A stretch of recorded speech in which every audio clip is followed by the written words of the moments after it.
go ahead. Is it good? Okay. All right. Hi. Hi, What's your name? my name is Jim Vermillion. Hi. Hi, Okay. So question 1. What branch of the military did you serve in? I served in the U.S. Navy. Okay. That's cool. Question 2. Where were you drafted or did you sign up? I was drafted. Ooh.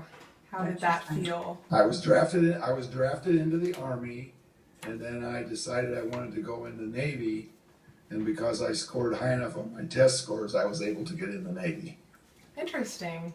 It's all about test scores. Yep.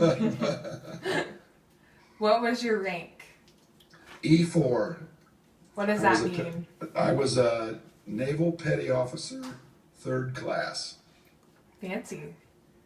Yeah, it was actually the entry-level one. What job did you have? I worked for NSA as a code breaker, also known as a cryptologist. Oh, you told me about that before. hmm Okay.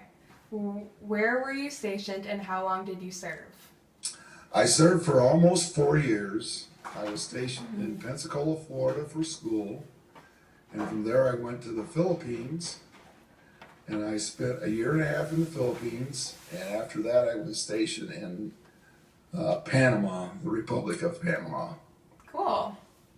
And then I got an early out, so that I was out. So Was that? it was kind of a happy day when I got out. I loved my job, but I wasn't real crazy about the Navy. Yeah. Okay. What is your definition of patriotism? My definition of patriotism is always standing by your country, even in the bad times, displaying the flag, and answering the call should the government call on you. And do you think that's important? I do think it's important. I think that so much today, people have lost the real meaning of patriotism. It saddens me when I see the national anthem played and nobody stands up at ball games. Yeah. People don't put their hands over their heart anymore. Yeah. I just really feel that, that's, you need to stand behind your country in the good times and the bad times. Yeah, that's good. Okay. Did you go to war? I was part of the Vietnam War. I was not directly on ground combat, but we flew support missions over Vietnam where we tracked enemy troop movements with infrared radar. Do you think that's better than being on ground? Oh, much better. That's one of the reasons I joined the Navy, was so I wouldn't have to be a combat soldier. Yeah, that seems like it would be scary. It was. There was some scary times for me, but at least I was not on the ground Yeah.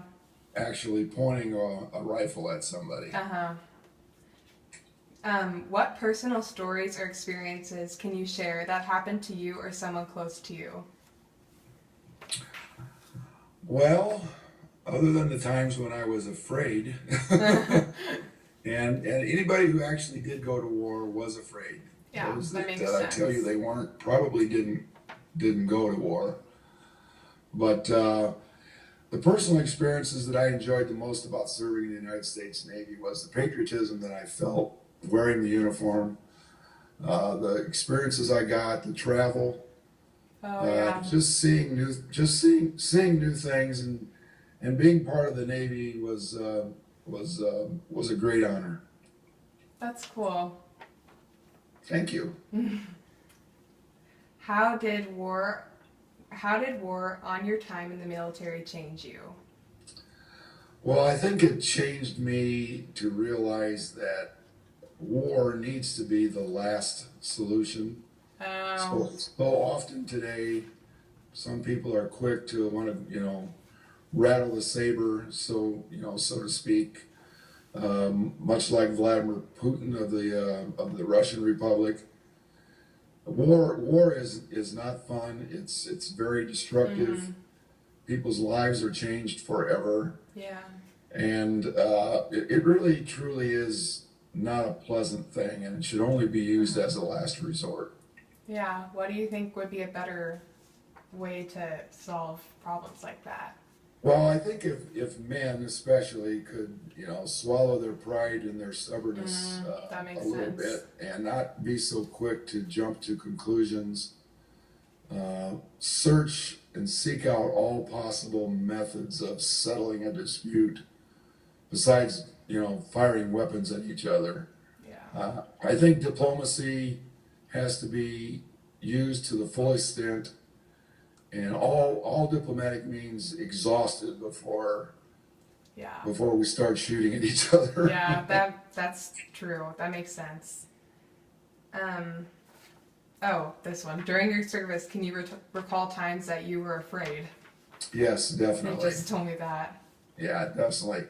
Well, when we were engaged in reconnaissance missions and stuff, we were shot at. Although we had fighter jet protection because the planes that we flew in were highly sophisticated and cost the government a lot of money. And it just makes you really be thankful for Yeah. the USA when you're sitting home and enjoying your evening meal.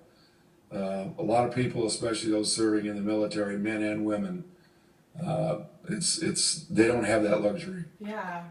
Thank you for your service. Well, thank you very much. I'm glad I was able to do it, so you don't have to. Does Hollywood portray war accurately in your opinion? Absolutely not. Hollywood tends to glamorize war. They make it look like it's even fun in some instances. There's nothing about war that is fun. No part of it is fun. It's very destructive. It changes your lives forever.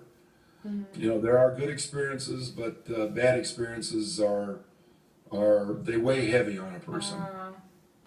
That sounds scary. I would be scared. War is not fun. I hope Yeah. that you never have to go through it. What do you want 8th graders to understand about war? I guess the main thing to understand about war is sometimes it is necessary, unfortunately.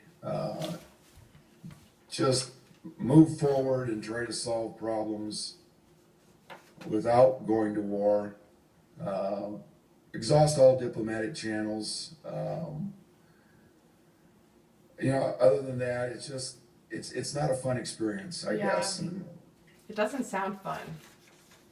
But if the call comes and you need to go, then I'm a firm believer that you need to answer the call to arms if your government does call on you. Yeah, I think that's important too. What are your strongest memories from your time in the military? My strongest memories were the times that I was fearful. I have good memories about the times that I got to spend in school. Fortunately, I scored high enough on my test scores that the Navy sent me to school for almost 6 months, which is the equivalent of about 2 years in civilian. Oh, wow. Because Good job. they cram it all in it so fast. But I guess the travel was fun. The countries that I visited, they were actually beautiful. Yeah. It was just stained by the situation that was going on at the time. What's your favorite place you went? The favorite place I went was probably Hawaii, and I only stopped Ooh. there for a half hour to change planes. You should go back. Yeah, camping. Yeah. What lessons did you learn from this time in your life? I learned responsibility. I was drafted at an age of 18. When you're 18 years old, sometimes you're not focused on the real issues in life.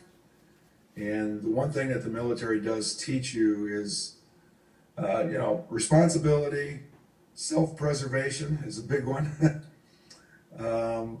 And I guess honor and patriotism for your country is. Yeah. It's a proud feeling to wear the Navy uniform.